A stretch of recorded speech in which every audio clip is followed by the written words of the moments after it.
آج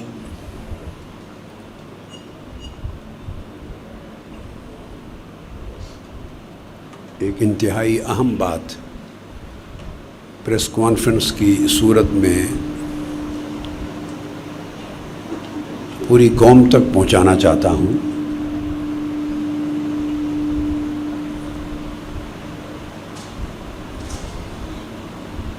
یہ ایک بین الاقوامی سطح پہ مسلم اور مروج جمہوری طریقہ ہے۔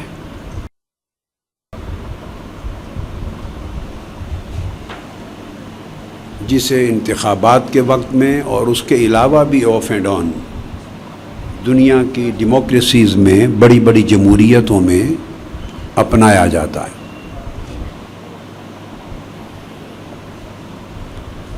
اور وہ یہ کہ موجودہ حکومت کے بارے میں ہمارا نقطہ نظر ٹوٹلی ڈیفرنٹ ہے، اور حکمران اپنی حکومت اور اپنی طرز حکمرانی کو ٹوٹلی ڈیفرنٹ انداز کے ساتھ پورٹریٹ کرتے اور بیان کرتے، جس میں 180 ڈگری کا فرق ہے۔ واضح طور پہ دو مختلف نقطہ نظر ہیں۔ اینڈ پر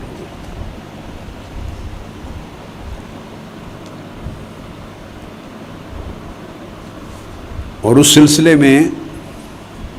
میں آج ایک موقع دینا چاہتا ہوں کہ قوم فیصلہ کرے۔ نواز شریف صاحب بحیثیت پرائم منسٹر اور ان کے حکمران دعویٰ کرتے ہیں کہ ہمیں شاید وہ کروڑ سے زیادہ ووٹوں کا دعویٰ کرتے ہیں کہ اتنے ووٹ ملے، 1 کروڑ 38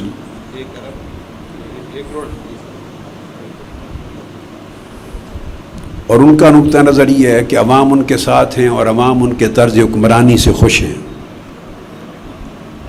ہمارا نقطہ نظر کلیتاً اس سے مختلف ہے، اور ہم سمجھتے ہیں کہ نہ عوام ان کے ساتھ ہیں نہ عوام ان سے خوش ہیں، بلکہ ان کی حکومت اور طرز حکمرانی سے کلیتاً عوام خارج ہیں اور محروم ہیں اور مظلوم ہیں۔ میں نواز شریف صاحب کو جو دھاندلی کے انتخاب کے ذریعے وزارت عظمیٰ کی کرسی پر متمکن ہوئے، انہیں آج ایک کھلے مناظرے کا چیلنج کر رہا ہوں۔ ایک جمہوری روایت قائم کرتے ہوئے اوپن مناظرے کا چیلنج کر رہا ہوں۔ کسی جگہ کا انتخاب کر لیں، کسی دن کا انتخاب کر لیں، مگر یوم انقلاب سے پہلے چاہیں تو 5 سے 10 لاکھ افراد سامعین کے طور پہ اکٹھا کر لیں۔ وہ ڈی چوک بھی ہو سکتا ہے، وہ قذافی اسٹیڈیم بھی ہو سکتا ہے۔ اگر اور تمام ملک کا جو الیکٹرانک اور پرنٹ میڈیا ہے آف کورس وہ سامنے ہوگا، اور 20 کروڑ عوام سن رہے ہوں گے اس کھلے مناظرے کو۔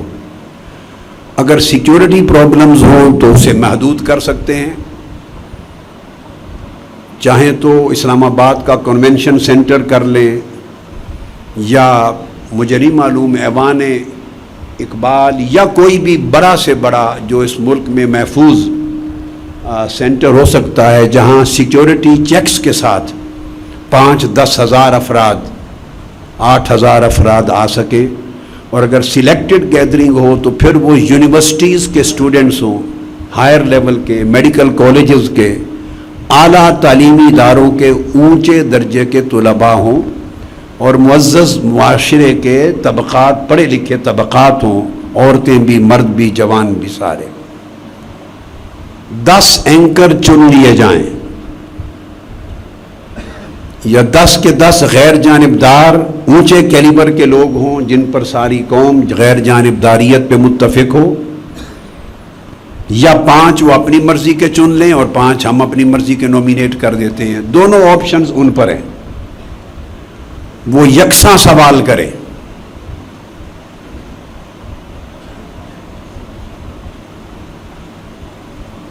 اور اب یکساں سوال کریں اور مناظرہ ہوگا. جو سبجیکٹ بتا رہا ہوں کہ ہم یہ سمجھتے ہیں کہ اس حکومت کا طرز حکمرانی نہ صرف غیر آئینی بلکہ خلاف آئین ہے. وہ ثابت کریں کہ ان کا طرز حکمرانی آئین کے مطابق. میں ثابت کروں گا ان کا طرز حکمرانی غیر جمہوری ہے. وہ ثابت کریں کہ جمہوری ہے. میں ثابت کروں گا کہ ان کا انداز حکومت و سلطنت قانون اور عدلیہ کی بالادستی کے بالکل خلاف ہے. ذاتی ثوابدید اور مفادات پر مبنی ہے. وہ ثابت کریں کہ قانون اور عدلیہ کے مطابق ہے. میں ثابت کروں گا کہ ملک کے پورے قومی اداروں کو چلانے کا طریقہ کار ان کا غیر شفاف ہے. آئین اور قانون اور عدل اور انصاف اور میرٹس کے اصولوں کے منافی ہے. وہ ثابت کریں کہ آئین قانون عدل انصاف اور میرٹ کے مطابق ہے. میں ثابت کروں گا کہ ان کے تمام اقتصادی پروگراموں کا مرکزی نقطہ کرپشن ہے، کرپشن ہے، کرپشن ہے، لوٹ مار ہے اور اپنی بزنس امپائر کو ڈیولپ کرنا ہے. وہ ثابت کریں گے کہ ان کے جو بھی منصوبے ہیں وہ ملک کی اور عوام کی بہتری کے لیے. میں ثابت کروں گا چھٹا نقطہ کہ ان کی نجکاری پالیسی غیر شفاف اور اس کا محرک بھی سراسر کرپشن ہے. وہ ثابت کریں گے کہ ان کی نجکاری پالیسی بین الاقوامی اصولوں کے مطابق شفاف اور کرپشن سے پاک ہے. میں ثابت کروں گا کہ قومی سطح کے اداروں کی تقرریاں، برطرفیاں، ترقیاں یہ سب قانون، عدل اور انصاف اور میرٹ کے اصولوں کے خلاف ہیں. وہ ثابت کریں کہ ایسا نہیں ہے. میں ثابت کروں گا کہ ان کی حکومت جمہوریت کے نام پر خاندانی بادشاہت کے قیام کا واضح نمونہ ہے. وہ ثابت کریں کہ ایسا نہیں ہے. میں ثابت کروں گا کہ ان کی حکومتی پالیسیز میں کروڑوں غریبوں اور بے روزگاروں اور مزدوروں اور کسانوں اور طلباء اور چھوٹے ملازموں اور کم وسائل رکھنے والے کروڑوں افراد کی نہ کوئی جگہ ہے، نہ ترجیح ہے، نہ کوئی پلاننگ ہے. وہ ثابت کریں کہ ایسا نہیں ہے. میں ثابت کروں گا اس کھلے مناظرے میں کہ ان کے پاس کوئی خارجہ پالیسی نہیں ہے، ان کے پاس کوئی داخلہ پالیسی نہیں ہے، ان کے پاس ملکی سطح پر قومی یکجہتی کا لائحہ عمل ہی نہیں ہے. وہ ثابت کریں کہ ہے. میں ثابت کروں گا کہ یہ لوگ عوام کو امن و امان دینے میں ناکام ہو گئے ہیں، عوام کی جان، مال، عزت و آبرو مہیا کرنے میں کلیتاً ناکام ہو گئے ہیں. وہ ثابت کریں کہ نہیں، وہ مہیا کر رہے ہیں. میں ثابت کروں گا کہ کروڑوں غریبوں کو بنیادی ضروریات زندگی کو فراہم کرنے اور ان کے بنیادی حقوق ان تک پہنچانے میں یہ کلیتاً ناکام ہیں. وہ ثابت کریں کہ نہیں، کامیاب جا رہے ہیں. میں ثابت کروں گا کہ ان کے طرز حکمرانی میں آئین، قانون اور جمہوری قدروں اور اصولوں کا نام و نشان تک نہیں ہے. وہ ثابت کریں گے کہ نہیں، ایسا ہے. میں ثابت کروں گا کہ ان کی حکومت ریاستی جبر و بربریت، دہشت گردی، قتل عام اور ظلم کا عملی نمونہ بن چکی ہے اور جبر کے ذریعے اور سیاسی ساز باز کے ذریعے وہ اپنی حکومت کو قائم رکھتے ہیں. وہ ثابت کریں کہ میرا کہنا غلط ہے. میں ثابت کروں گا کہ ان کی حکومت کے برقرار ہوتے ہوئے ملک کے وجود کو خطرہ ہے. داخلی اور خارجی سطح پر بے شمار خطرات لائق ہیں اور ان کا ملک کی حکومت سے ہٹایا جانا پاکستان کی ریاست کی بقا، ترقی اور استحکام کے لیے ضروری ہے. وہ ثابت کریں کہ دعویٰ غلط ہے. اب میں یہ ثابت کروں گا کہ ان ساری خرابیوں کی جڑ اور اصل سبب وہ استحصالی نظام، وہ جابرانہ نظام، وہ غیر جمہوری نظام اور غیر منصفانہ نظام ہے جسے جمہوریت اور انتخابات اور پارلیمانیت کے نام پر، جھوٹے ناموں پر انہوں نے برقرار کر رکھا ہے۔ حقیقت میں نہ یہاں آئین ہے، نہ قانون ہے، نہ جمہوریت ہے۔ وہ ثابت کریں کہ یہ دعویٰ غلط ہے۔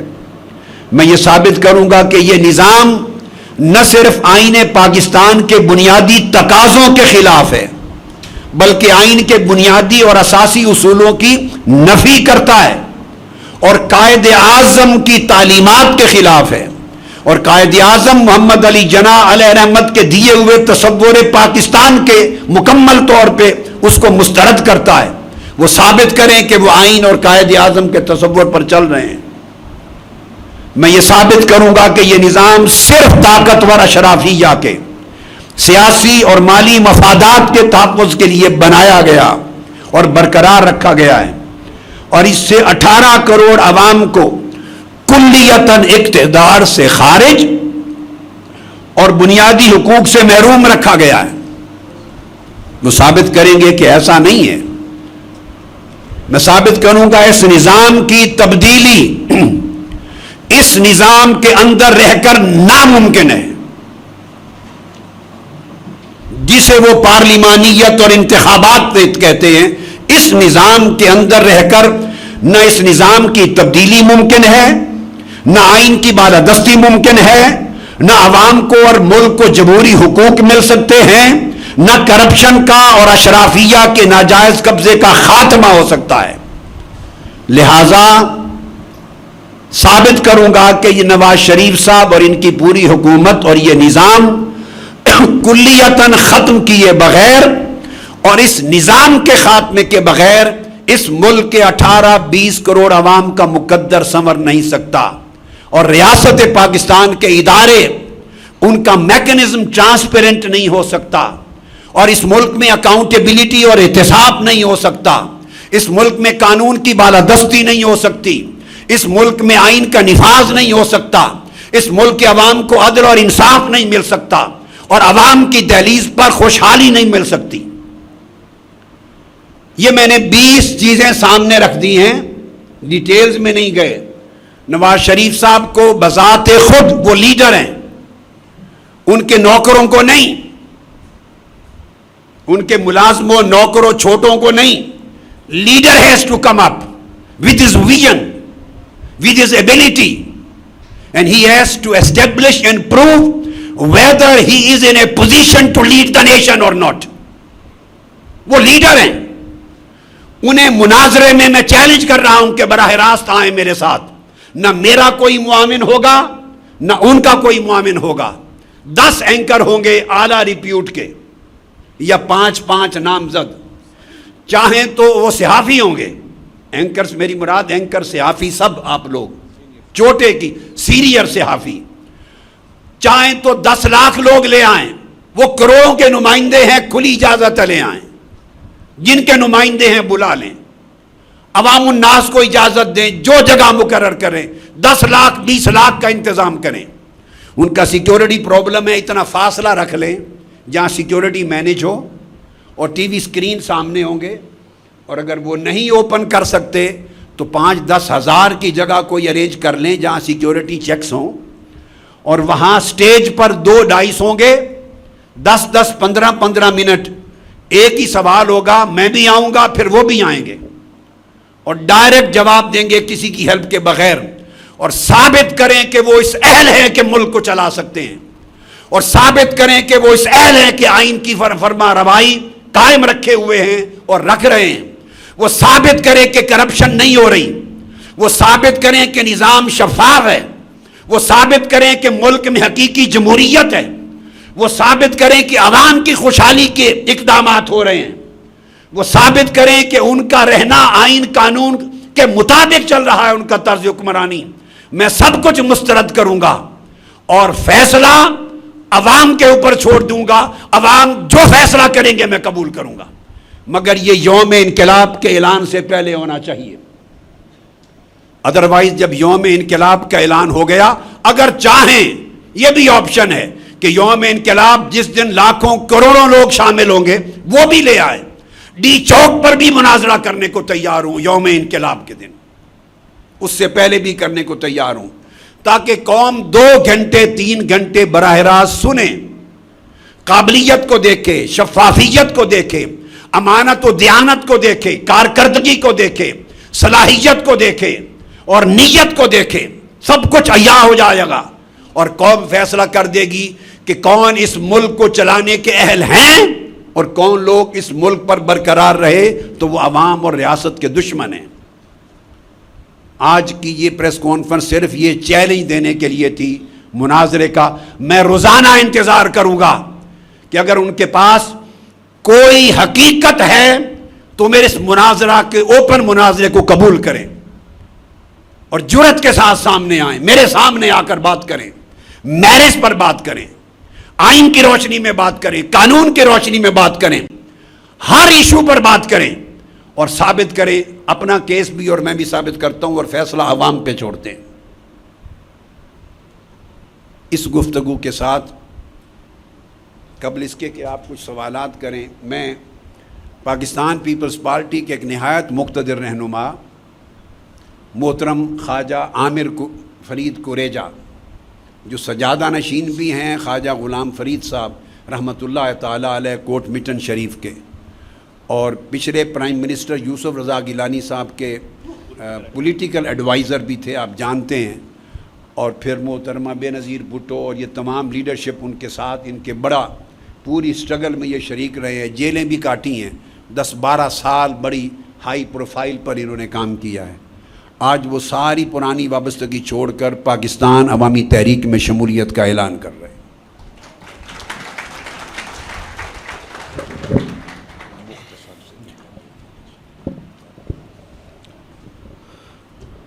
بسم اللہ الرحمن الرحیم۔ میرے قائد محترم نے جس طرح فرمایا، میں صرف آپ لوگوں سے ایک گزارش کروں گا یہاں پہ کہ ہمیں یہ ساؤتھ جو ریجن ہے پنجاب کا، ہمیں ہمیشہ شکایت ہوتی ہے کہ یہاں کے حکمرانوں کی طرف سے ناانصافی ہوتی ہے۔ آپ کو یہ میں درخواست کروں گا کہ قائد محترم کی پریس کانفرنس کے بعد یہ کوئی 8 منٹ کی ایک بایوگرافی ہے، تھوڑی سی ان کو ملاحظہ فرما دیجیے گا۔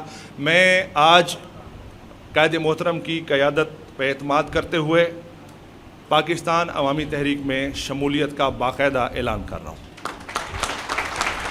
اور انشاءاللہ العزیز قائد محترم نے یہ جو انقلاب کی کال دی ہے، میرا جس علاقے سے تعلق ہے، جس ریجن سے تعلق ہے، کبھی آپ وہاں آ کے دیکھیں کہ یہاں جو ترقی کی باتیں ہو رہی ہیں، وہاں انسان اور جانور آج بھی اس دور میں اکٹھے پانی پینے پہ مجبور ہیں۔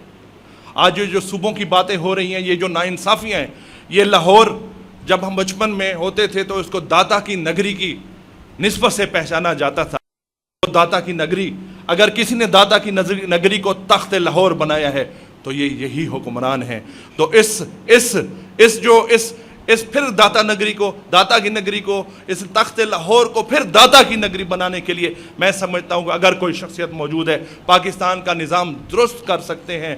اور 65 سال میں ہم نے سب کچھ دیکھ لیا، یہ سارا سسٹم دیکھ لیا، وہی سسٹم، وہی ناانصافیاں اور بدتر سے بدتر جو حالات ہیں۔ میں سمجھتا ہوں صرف قائد محترم جناب ڈاکٹر طاہر القادری صاحب ہی ایسی شخصیت ہیں جو ملک میں حالات درست کر سکتے ہیں، پاکستان میں علیحدگی کی تحریکوں کو ختم کر سکتے ہیں، بلوچستان کے حالات درست کر سکتے ہیں، سندھ کے حالات درست کر سکتے ہیں، کے پی کے درست کر سکتے ہیں، اور بالخصوص جو ہمارا ریجن ہے سرائیکی وسیب کا، ہم سمجھتے ہیں کہ اگر ہم سے نا انصاف کوئی دے سکتا ہے تو وہ جناب ڈاکٹر طاہر القادری صاحب دلا سکتے ہیں۔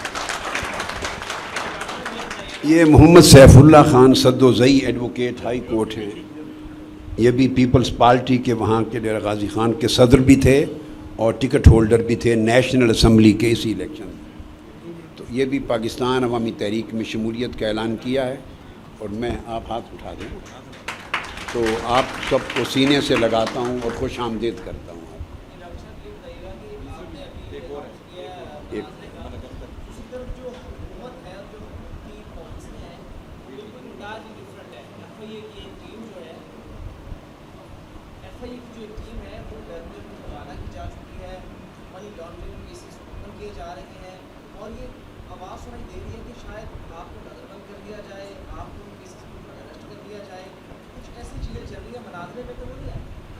بات یہ ہے کہ جب انقلاب کی جد و جہد ہوتی ہے تو انقلاب دشمن طاقتیں، آپ تاریخ کو دیکھیں، یہ سارے بھونڈے ہتھ کنڈے اٹھاتی اپناتی۔ ایک مذہب کا خیز ایک کی خبر اسی سلسلے میں دیتا ہوں۔ آج میں نے اخبارات کے فرنٹ پیج پہ پڑھا کہ میری فیملی سال میں 40 مرتبہ غیر ملکی دورے کرتی، سال کے 12 مہینے ہوتے ہیں، تو میری فیملی ہے یا کوئی خانہ بدوشوں کا خاندان ہے؟ یعنی میری فیملی کے بچے گویا یونیورسٹی میں بھی نہیں پڑھتے، کالج میں بھی نہیں پڑھتے، اسکول میں بھی نہیں پڑھتے، سال میں 40 کر لیں تو پر منتھ کیا بن جاتا ہے؟ 3.5۔ مطلب ہے وہ سارا سال وہ پوری دنیا میں سفر ہی کرتے ہیں، نہ ان کی کوئی پڑھائی ہے، نہ ان کا کوئی ٹھکانہ ہے، نہ لینا نہ دینا۔ سال میں ایک بار آتے ہیں ہم، جو جب عید گرمی کی چھٹیاں ہوتی ہیں، عمرہ کرتے ہوئے پاکستان، تو یہ کرتے رہیں۔ اس کی یہ انقلاب دشمن طاقتیں بزدل ہوتی ہیں، ہوچے ہتھ کنڈے ان کا رویہ ہوتا ہے، اور اس کی کبھی پرواہ نہیں کی جاتی۔ میں نے ہمیشہ کہا ہے یہ ربش باتیں ہیں، جو کچھ ان سے ہونا ہے کر لیں، اور انشاءاللہ تعالی کہ وہ اس بھٹی میں خود گریں گے۔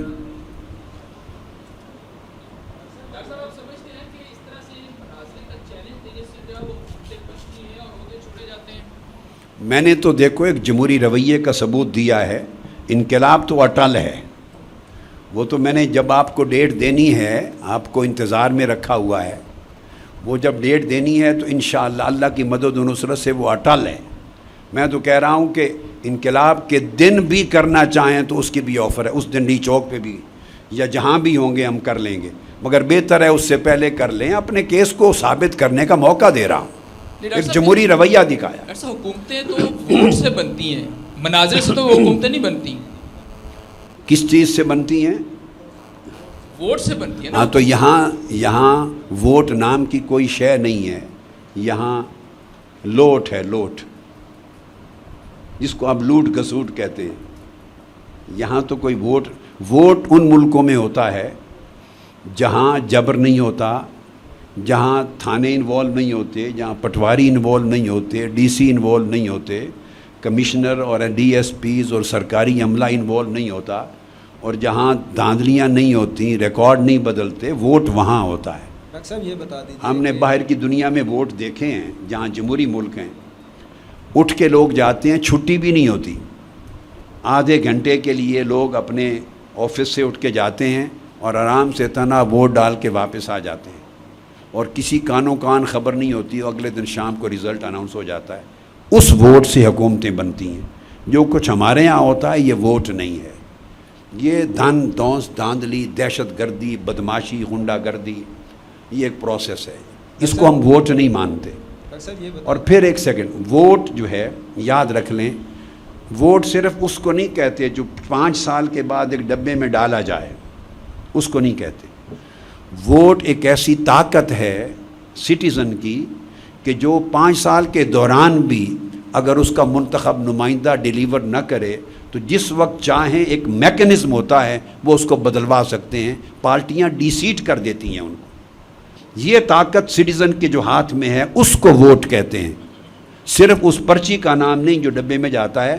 ہمیں سمجھنا چاہیے کہ ووٹ ہے کیا۔ جی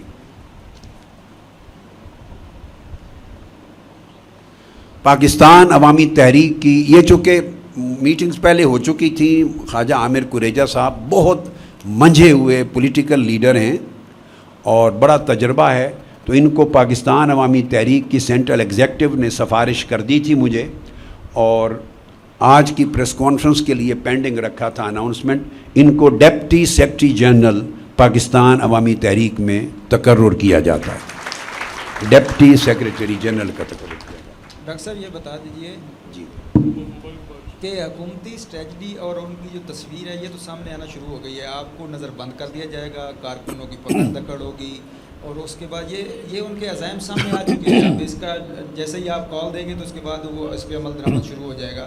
تو آخر کون سا لائق بنے کہ آپ قوم کو موبلائز کرنے میں کامیاب ہو جائیں گے، ان کو چوکوں میں لانے میں کامیاب ہو جائیں گے؟ آخر کیا اسٹیج؟ دیکھیے، انقلاب میں ایسا کبھی نہیں ہوتا۔ یہ جو کام آپ بتا رہے ہیں، شہنشاہ ایران نے بھی آخری وقت تک یہ سب کچھ کیا تھا، زار روس نے بھی کیا تھا، انقلاب فرانس میں بھی ہوا، قدیم تاریخ انقلاب روس میں بھی ہوا، چائنا میں بھی ہوا، انقلاب ایران میں بھی ہوا، اور ایک دن پہلے تک حسنی مبارک جو ہے اس کے خلاف ایک جملہ بولنے والا ایسا جیل میں گم ہوتا تھا کہ خبر نہیں ملتی تھی۔ میں بعد کے حالات کی بات نہیں کر رہا، یہ جو جابر اور عامر لوگ ہوتے ہیں اور ہٹلر اور مسولینی کردار کے لوگ، وہ پھولوں کے ہار نہیں ڈالتے انقلاب کا نام لے کے اٹھنے والا۔ ہم نے بھی توقع نہیں کی ہوئی، جو انہوں نے 17 جون کو کر دیا ہے اس کے بعد کوئی توقع کرے گا کہ وہ پھولوں کے ہاروں سے ہمیں اسلام آباد یا لاہور یا کسی اور جگہ لے جائیں گے؟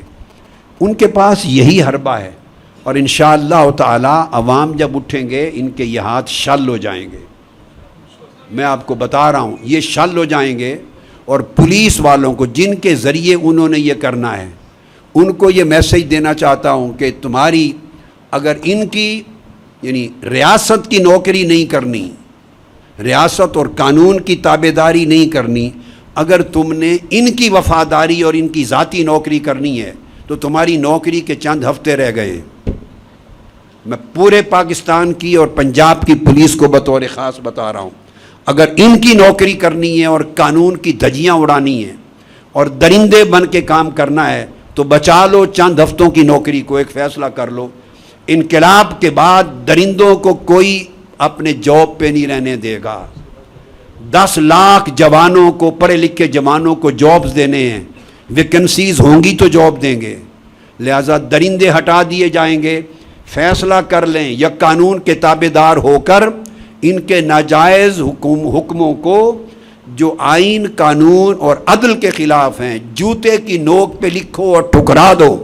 اگر کوئی ضمیر کی رتی باقی بچ گئی ہے، اور اگر نہیں بچی تو کتنا کر لوگے، بچا لوگے، بچا کے کما کے کتنا گھر والوں کو دے لوگے۔ اب دیکھیں نا، میں نے سنا ہے درست یا غلط، کل کسی پولیس والے کو جو کل کے واقعہ میں ہوا، کسی نے مجھے بتایا کہ 1 کروڑ روپیہ دیا ہے۔ اب یہ کیا ہو رہا ہے؟ کبھی عام شہری کی موت اور ہلاکت پر بھی کسی کو 1 کروڑ ملا، کسی کو 3 لاکھ ملتا ہے، کسی کو 5 لاکھ، کسی کو 10، 15، 20 لاکھ۔ اس ایک کو 1 کروڑ کیوں ملا؟ کہ پولیس ڈی مورلائزڈ ہے، اندر سے متنفر ہو رہی ہے۔ یہ رشوت دی گئی ہے کہ تم اگر آنے والے مارکے میں لڑو گے، مرو گے تو ایک ایک کو 1 کروڑ دیں گے۔ مگر میں بتانا چاہتا ہوں پولیس والوں، 1 کروڑ تو کیا، یہ خود مروڑ کے رکھ دیے جائیں گے، خزانہ ان کے ہاتھ میں نہیں رہے گا۔ تمہیں کیا دیں گے؟ عوام تمہیں بھی مروڑ دیں گے، اور تمہارے ان آقاؤں کے کو بھی مروڑ دیں گے جن کی نوکری میں ضمیر فروش بنے ہوئے ہو۔ چند ہفتوں کی خاطر عمر بھر برباد نہ کرو، ان کی حکم ٹھکرا دو، اور وردیاں ان کے ناجائز حکم کے خلاف احتجاج میں اتار پھینکو۔ آپ کو یاد ہے نواز شریف صاحب نے بھی شیخو پورہ میں یا کہاں ایک پولیس کی وردی اتاری تھی ان کے سامنے۔ اس وقت بغاوت تو نہیں ہوئی تھی نا، پیٹی اتار دی تھی، لہٰذا پیٹیاں اتار دو، وردیاں ان کے منہ پر تھپیڑوں کی طرح پھینک دو۔ چند ہفتوں کی بات ہے، جس کا ضمیر زندہ ہوگا بچے گا، جو مردہ ضمیر ہوگا وہ نہیں بچے گا۔ تو یہ نوکری کہاں تک لے جاؤ گے؟ چند ہفتوں میں خاتمہ ہو جائے گا انشاءاللہ۔ جی ڈاکٹر صاحب، یہ بتائیے گا کہ آپ نے مناظرے کا چیلنج کر دیا ہے وزیر اعظم کو، اگر وزیر اعظم صاحب نہیں خود آتے تو چھوٹے میاں صاحب سے بھی کام چلائیں گے؟ نہیں، دیکھو جی، جو پورے ملک کا سربراہ ہے، ایگزیکٹو، چیف ایگزیکٹو ہے، جو لیڈر ہے، ان کا مناظرہ اسی سے ہوتا ہے۔ چھوٹوں سے اگر کرنا ہوگا کوئی وہ مناظرہ تو پھر ہمارے بھی چھوٹے آدمی ہیں، وہ ان کے ساتھ کر لیں گے بیٹھ کے۔ ڈاکٹر صاحب یہ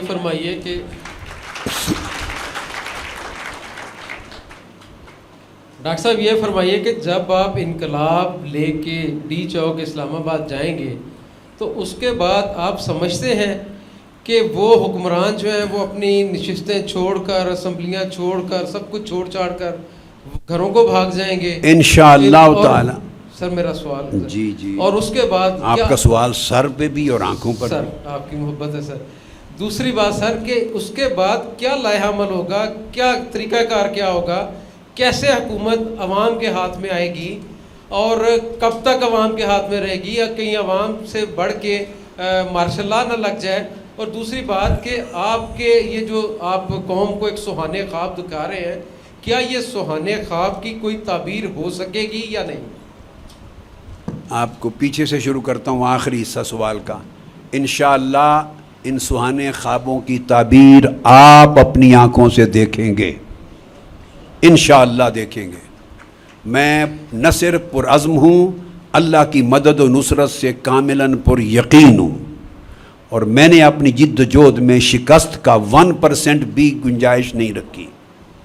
1% 100% انشاءاللہ فتح یاب ہوگی یہ قوم. اس کے بعد نہیں بیٹے نہیں، آپ یہ اس دن کرنا بیٹے، اس دن. یہ تو پریس کانفرنس ہے نا، اپنے گلے بچا کے رکھو. دوسری چیز جو آپ نے پوچھی تھی کہ بھاگ جائیں گے کہ یہ نہیں. ہاں، عوام اس وقت تک وہاں سے ہلیں گے نہیں جب تک یہ آپ کا جو لفظ ہے بھاگ جائیں گے اسے امینڈ کر رہا ہوں.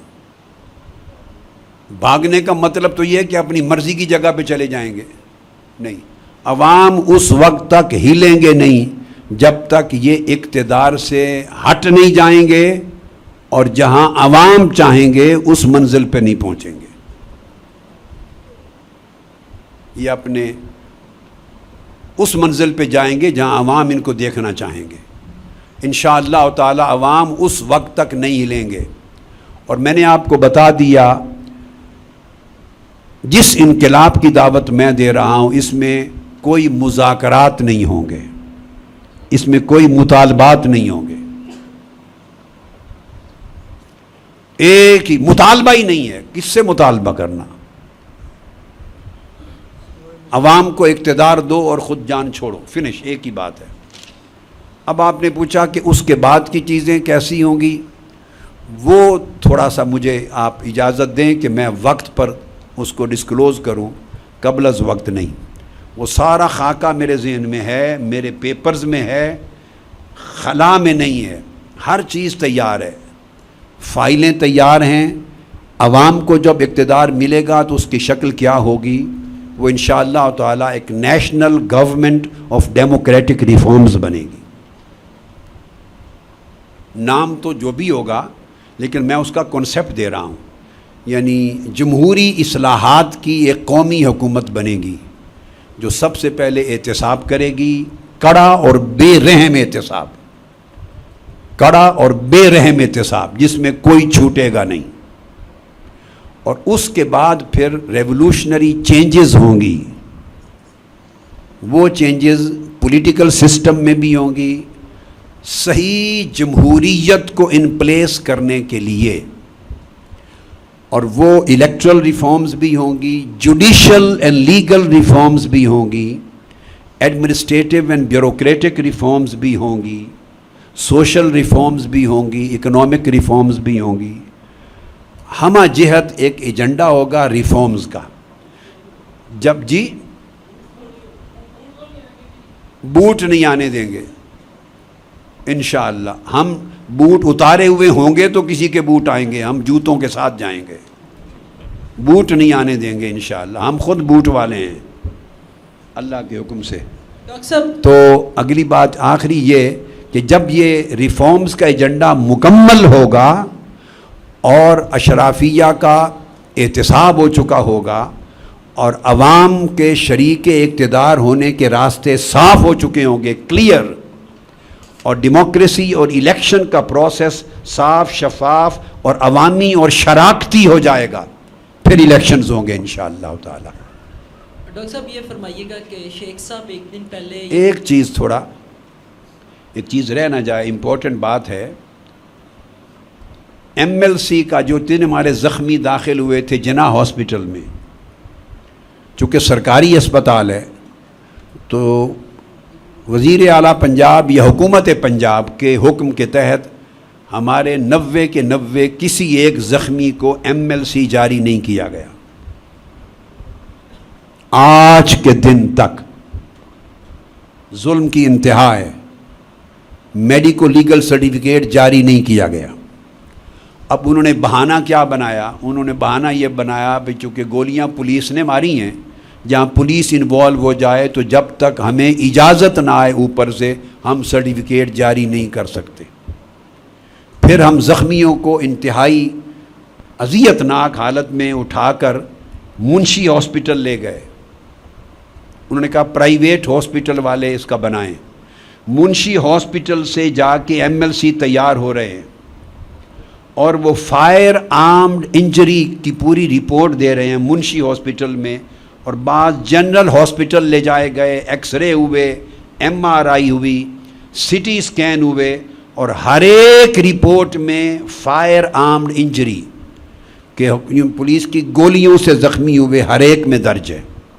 اس کے بعد پلٹ کر MLC فائنل پھر جنا ہاسپٹل میں دینا ہے جہاں داخل ہوئے تھے. اب منشی ہاسپٹل سے بھی, جنا سروسز جنرل ہاسپٹل سے بھی, MRI میں بھی, ایکس رے میں بھی, CT اسکین میں بھی, ہر جگہ بلٹس کا, فائر آرمڈ انجری کا ہر جگہ ذکر ہے. اور جب وہ جنا ہاسپٹل میں آ رہے ہیں جہاں مریض کوئی 15-20 دن مہینے سے اب وہاں داخل پڑے ہیں, وہ اپنی رپورٹ میں فائر آرمڈ انجری کا ذکر نہیں کر رہے, انتہائی شدید احتجاج کے باوجود گولیوں کا ذکر نہیں کر رہے. پنجاب گورنمنٹ کے چونکہ ملازم ہیں, نوکری کی دھمکی ہے. میں پریس کو اور میڈیا کو برملا لا رہا ہوں. میں نے کل خود اپنی آنکھوں سے وہ سارے ڈاکومنٹس کافی سارے دیکھے ہیں, اور یہ ہمارے پاس ڈاکومنٹ پڑے ہیں, میں آپ کو دکھا رہا ہوں جسٹ بطور نمونہ, جس میں تمام ہاسپٹل کی رپورٹس ہیں فائر آرمڈ انجریز کی, بلٹس کی. اور پلٹ کر جب آ رہے ہیں تو وہ جو رپورٹ مختصر سی بنا کے دے رہے ہیں اس میں وہ درج نہیں کر رہے جنا ہاسپٹل والے. یہ انتہا, یہ ساری چیزیں وجہ government of Punjab health department نے چونکہ میڈیکو لیگل سرٹیفکیٹ دینا ہے, یہ گورنمنٹ آف ہیلتھ پنجاب کا جو گورنمنٹ ہے ان کے تحت جاری ہونا ہے. ان کے افسران بیٹھے ہیں, پنجاب حکومت مداخلت کر رہی ہے, اور تمام رپورٹس کے باوجود وہ فائنل MLC نے جس نے کیسز میں آگے سبمٹ ہونا ہے اس میں وہ گولیوں کے نہیں لکھ رہے. میں چاہوں گا کہ یہ پوری قوم کو اس ظلم اور دھاندلی سے, اب بتائیے ہمارے پاس اور کیا میں کئی ہزار آدمی بھیج کے جنا ہاسپٹل پہ ہم کیا کریں ہم وہاں دعویٰ بولیں, ہم ایک نیا کوئی ایک مارکا وہاں کریٹ کریں؟ ہم نہیں کرنا چاہتے. ہم نے تو 14 لاشیں اور 100 زخمی اٹھا کر بھی چاہتے تو ملک میں آگ لگا دیتے. ہم رائے ونٹ کو آگ لگا دیتے, ان کے محل کو, سڑکیں بلاک کروا دیتے پورے ملک میں, مگر ضرب عزم بھی تھا اور بد امنی بھی نہیں چاہتے تھے. صرف 3 دن سوگ کر کے ہم نے لوگوں کو کسی بڑے احتجاج پہ نہیں اکسایا اور یہ کہہ دیا کہ ہمارا انتقام انقلاب ہوگا, ایک ہی بار انقلاب سے انتقام لیں گے, اور ہم نے ان کو پرامن رکھا. تو ظلم کی یہ حکومت پنجاب کو شرم آنا چاہیے. اتنے بے شرم اور اتنے بے حیا حکمران تاریخ میں کبھی نہیں دیکھے. اتنے بے شرم, بے حس اور بے حیا اور بے غیرت حکمران کبھی نہیں دیکھے. 90 زخمی پڑے ہیں, ان کے تمام باہر کے پرائیویٹ ہاسپٹلز, ان کے ایکس رے, ان کی MRI, CT اسکین, ساری رپورٹس لکھ کر دے رہے ہیں کہ بلٹس کے ساتھ زخمی ہوئے ہیں, اور پلٹ کر جب MLC دے رہے ہیں تو اس کے اندر وہ نہیں لکھنے کو تیار, ان کو منع کر دیا گیا ہے. مگر میں اس کو ریکارڈ پہ لے آیا ہوں اور آپ کو میں سارے یہ سرٹیفکیٹس دکھا رہا ہوں, اس کی کاپیز کو. جی کیا چیز؟ اور جو مانگنے جاتا ہے اس کو ہراساں الگ کرتے ہیں, پولیس ہے. اور 53 جنہوں نے دہشت گردی کی ہے یا قتل کیے ہیں, شہید کیے ہیں, ان کے خلاف FIR درج نہیں ہو رہی. اور 53 معصوم دربار پر بیٹھے تھے, نماز فجر ایک مسجد میں پڑھ کے مزار پہ بیٹھے تھے میرے استقبال کے ٹائم کے انتظار میں.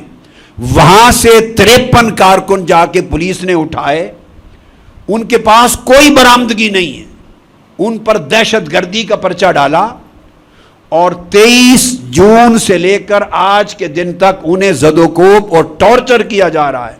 اور دہشت گردی کی عدالت نے ان کی ضمانتوں کی درخواستیں بھی منسوخ کر دی ہیں.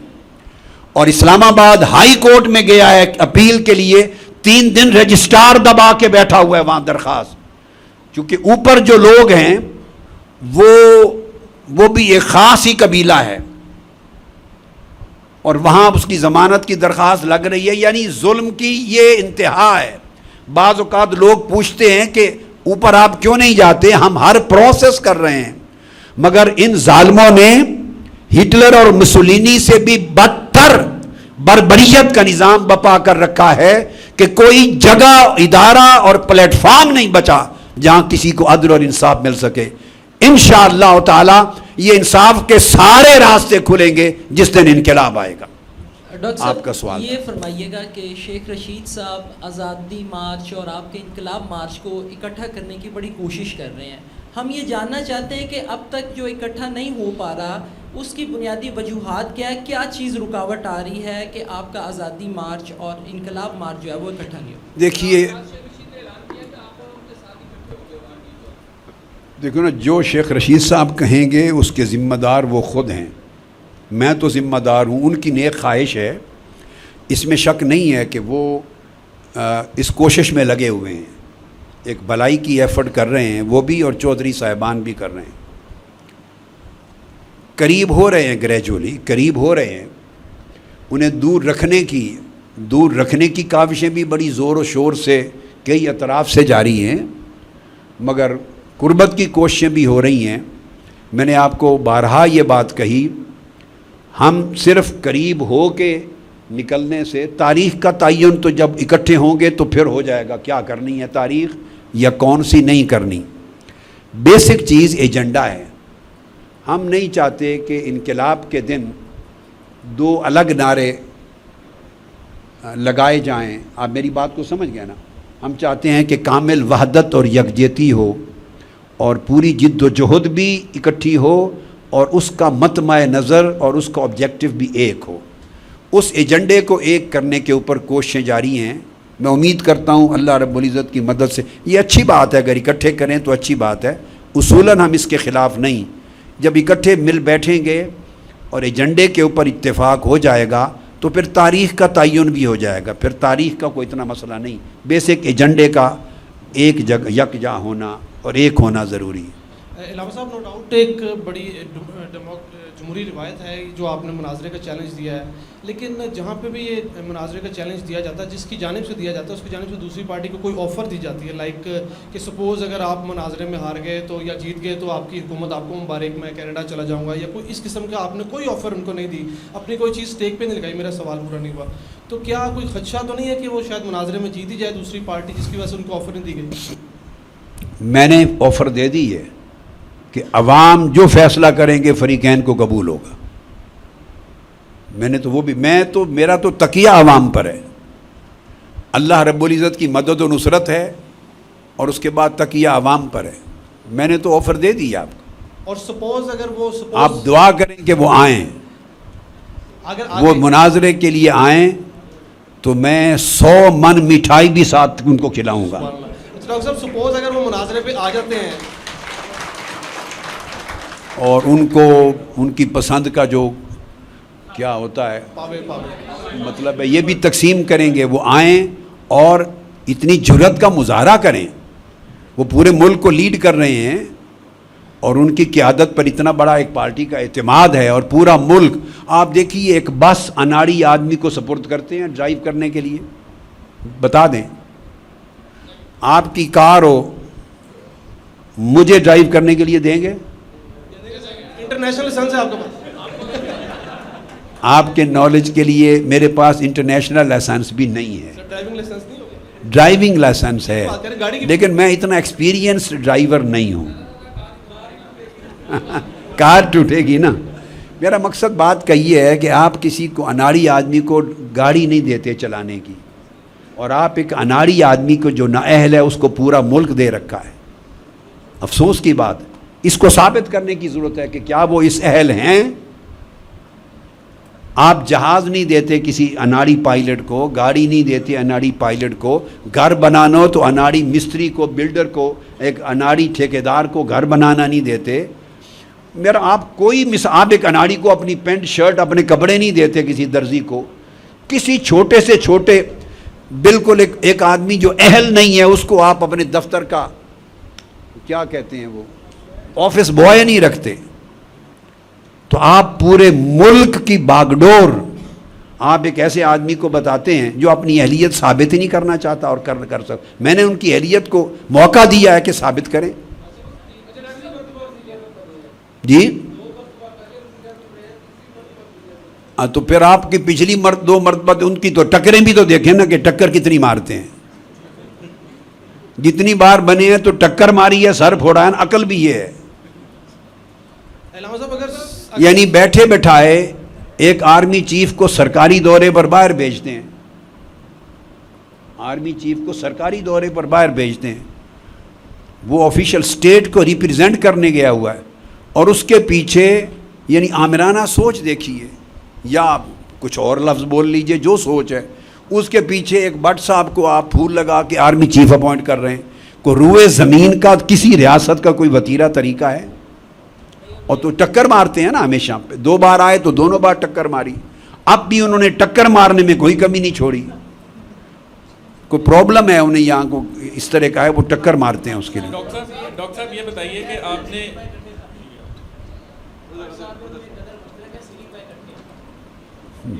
ڈاکٹر صاحب یہ بتائیے کہ آپ نے یوم انقلاب کے حوالے سے یہ اسپیکر ان کے ہاتھ میں ہے, آپ ان سے اسپیکر لے لیں نا پھر. جی ڈاکٹر صاحب یوم انقلاب کے حوالے سے آپ نے خاصا سسپینس رکھا ہوا ہے, یہ بتا دیجئے کہ موسم گرما میں ہوگا یا درمیانے موسم میں, اچھے موسم میں کریں گے, یہ بتا دیجئے, کیونکہ آپ نے کہا کہ یوم انقلاب تک ٹائم دے رہے ہیں آپ مناظرے کا. تو آپ اچھا موسم کس مہینے سے سمجھتے ہیں شروع ہوتا ہے؟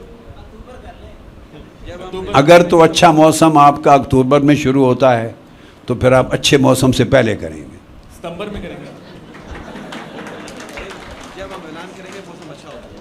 میں دیکھیے اللہ کی مدد اگر ہو گئی تو جب میں اعلان کروں گا انشاءاللہ تعالیٰ تو اللہ ویسے موسم اچھا کر دے گا. ہمارے اعلان سے موسم اچھا ہو جائے گا,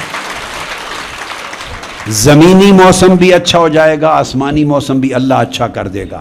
اور جو آپ نے کہا نا عوام کو, وہ آپ کو معلوم ہے میں ہر رات 4 سے 5 ہزار, یہ معلوم ہے کہ نہیں آپ کو, 4 سے 5 ہزار یونین کونسل لیول کے جو لیڈرز ہیں نا ہمارے, جن کا لیڈنگ رول ہے, کارکن تو بہت زیادہ ہوتے ہیں, یو سی لیول تک کے, ڈسٹرکٹ, تحصیل, پھر پی پی حلقہ جات, اور پھر یو سی, 5,000 ہر ایک ضلع سے, 4 سے 5,000. میں ان سے براہ راست مشاورت کر رہا ہوں. یہ مشاورت تقریباً میں 1 لاکھ ایکٹیو لیڈرز کے ساتھ کر رہا ہوں, گراس روٹ لیول تک کے ایکٹیو. اس کی مثال پاکستان کی تاریخ میں کبھی نہیں ملے گی. یہ انشاءاللہ تعالی آخری عشرہ رمضان میں عید سے پہلے مکمل ہو رہا ہے, عید سے پہلے مکمل ہو رہا ہے. میں ہر ایک سے ٹائم فریم کا بھی پوچھ رہا ہوں, بڑی اسپیسیفک بات نہیں, مگر میں ان کی ان پٹ لیتا ہوں, اس سے میں اپنا مائنڈ میکنگ کرتا ہوں. جنہوں نے جنگ لڑنی ہے میں ان سے کچھ سوالات کرتا ہوں. ہمیں دشواری نہیں ہے, ہمارے کارکن اس طرح کے نہیں ہوتے کہ M N As M P As کی ڈیوٹی لگا دی پہ تو انہیں لے آنے نے تو انہیں پھڑتے لے آنے نے. وہ ہمارے پٹواریوں کو ذمے لگایا, ایل ڈی اے کے اور ٹیچروں کے ذمے کیا. اتنا ہمارے کارکن اس طرح کے نہیں ہیں. ہمارے کارکن آپ نے دیکھے ہیں, اور انشاءاللہ جب کال آئے گی, انہیں کوئی بہت لمبا چوڑا نہیں, جب کال آئے گی تو آپ دیکھیں گے اس طرح موسم بدلتا ہے جس طرح چٹکی میں فتح بدلتا ہے یکدم انشاءاللہ. ہم تیاری کے ساتھ انشاءاللہ اٹھ رہے ہیں, ایسی بات نہیں, کچے پہ قدم نہیں رکھے ہوئے, انشاءاللہ پکے پر ہیں. دیکھو میں نے کتنے کروڑ کی بات تو پہلے بھی کبھی نہیں کی, میں نے کروڑ نمازیوں کی بات کی ہے. تو یہ پورا ملک ہے, پورا ملک. تو میں امید کرتا ہوں انشاءاللہ کہ اتنی بڑی, اتنے ملینز ہوں گے کہ وہ انقلاب جینون انقلاب نظر آئے گا, دنیا دیکھے گی کہ جینون ہے. وہ نون لیگ کے ووٹر بھی اس انقلاب میں شامل ہیں. انہیں کہیں ووٹر بچائیں, ان کے ووٹر بھی شامل ہیں. نہیں یہی چلیں گے, گرم کپڑے سلوانے کی ضرورت نہیں ہے, نہ کسی سویٹر کی. عوامی اتحاد پارٹی جو ہے مظفر, انہوں نے اعلان کیا ہے کہ ہمیشہ ہمارے ساتھ وہ بھی شریک انقلاب ہوگی. اس طرح بہت لوگ ہیں, مبارک ہو آپ کو, شکریہ جی. میں نے تو دراصل پریس کانفرنس کی تھی ایک سنگل پوائنٹ کے لیے, نہیں بڑے تو اچھے باقی point ہو گئے. بیٹھتے ہیں تو آپ سوالات کرتے ہیں. تو میں آپ کو سچ بات ہے, میں آپ سے ملاقات کو پریس کانفرنس نہیں سمجھتا. آپ سے ملاقات کو میں دل کی بات بتاتا ہوں, اپنے خاندان اور اپنے فیملی کے افراد سے ملاقات سمجھتا ہوں. بہت شکریہ. تو میرا دل پیار اور بڑا سکون اور خوشی محسوس کرتا ہے کہ میں اپنی فیملی کے اندر بیٹھ رہا ہوں. چونکہ اس انقلاب کی جنگ بھی آپ نے ساتھ ہی لڑنی ہے نا, اور اللہ پاک آپ کو لاٹھیوں سے بھی بچائے ہیں, لڑنا بھی ہے انشاءاللہ. ڈاکٹر صاحب میرا سوال یہ ہے کہ رانا ثناء اللہ خان نے 1-2 دن پہلے یہ مطالبہ کیا ہے کہ جس طرح سے ان کا ڈیٹا فون کا وزیر اعلیٰ کا اور ان کا اور جتنے آفیشلز تھے ان کا دیا گیا, آپ اور آپ کے جو لیڈرشپ ہے اس کا ڈیٹا بھی جو ہے وہ کمیشن کو دیا جائے تاکہ انصاف تک پہنچا جا سکے. کیا کہتے ہیں؟ میرے بیٹے آپ مجھے بتائیں, میں ہاتھیوں سے لڑتا ہوں, آپ مچھروں کا بھی جواب مانگتے ہیں مجھ سے, کیا بات ہے؟ میں ایسے فضول آدمیوں کی میں جواب نہیں دیتا. ان کو کسی نے روکا ہے, وہ جو چیک کرتے پھریں.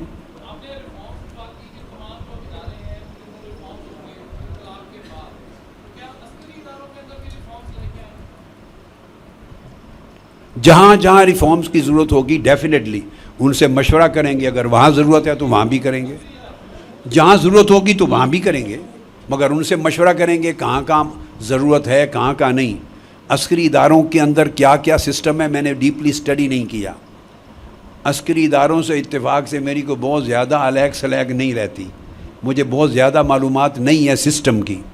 اگر ضرورت ہو گئی تو وہاں ریفارمز کی وہ چاہیں گے تو کریں گے.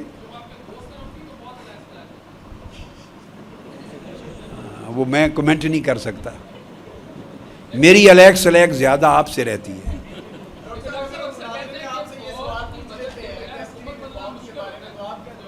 کیا چیز؟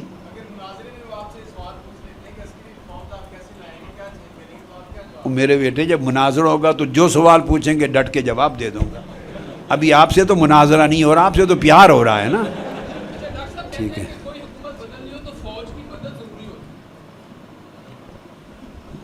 دیکھیے میں ایک بات آپ کو بتاؤں, کتنے اے کہے جاتے ہیں دنیا میں؟ اے کہے جاتے ہیں نا. انہوں نے پوچھا نا فوج کی مدد ضروری ہوتی, امریکہ بولا جاتا ہے. اے فار اللہ, A for America, A for army, 3 A بولے جاتے ہیں. میرے ہاں بھی 3 اے ہیں مگر ڈیفرنٹ ہیں جن پہ میں بلیو کرتا ہوں. اے فار اللہ, سیکنڈ اے فار عوام, third A for my activists, انقلابی کارکن ایکٹیوسٹ. میرے 3 اے یہ ہیں. السلام علیکم ورحمۃ اللہ وبرکاتہ.